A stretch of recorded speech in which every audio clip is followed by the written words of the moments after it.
ఒక ఉపాధ్యాయుడు కావచ్చు, ఒక డాక్టర్ కావచ్చు, వీరు ఎంత చదువుకుని ఎంత గొప్పవారు అయినప్పటికీ వారు పుస్తకంలో ఉన్న విజ్ఞానాన్ని గ్రహించి వారు గొప్ప పండితులు అవుతారు. కానీ ఇటువంటి పండితులు అవుతారంటే చదువుకున్న మూర్ఖులు అవుతారు. కానీ వారు మంచి ఉపాధ్యాయులు, మంచి డాక్టర్లు ఎప్పుడు అవుతారంటే వారు సమాజానికి ఉపయోగపడినప్పుడు మాత్రమే.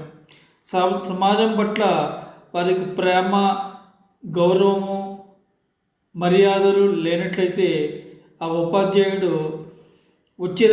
తన దగ్గరికి వచ్చిన పిల్లల పట్ల ప్రేమగా, మానవత్వంతో వ్యవహరించినట్లయితే ఉపాధ్యాయుడు మంచి ఉపాధ్యాయుడు కాలేడు.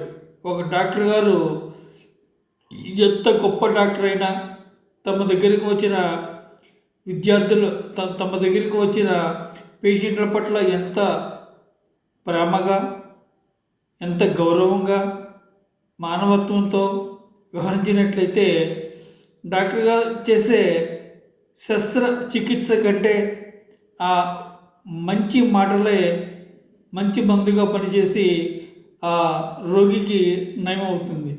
అంటే ఉపాధ్యాయుడు కావచ్చు, డాక్టర్ కావచ్చు, వారు ఎంత గొప్పవారు అయినప్పటికీ వారికి తప్పక ఉండవలసిన లక్షణం ఏంటంటే ప్రేమ, సమాజం పట్ల మానవత్వం మరియు ప్రేమ అనేది వాళ్ళలో సమాజం పట్ల బాధ్యత, ముఖ్యంగా బాధ్యత అనేది ఎప్పుడైతే ఉంటుందో అప్పుడు ఆ డాక్టర్ గారు మంచి డాక్టర్ గారు అవుతారు, ఆ ఉపాధ్యాయుడు మంచి ఉపాధ్యాయుడు అవుతాడు.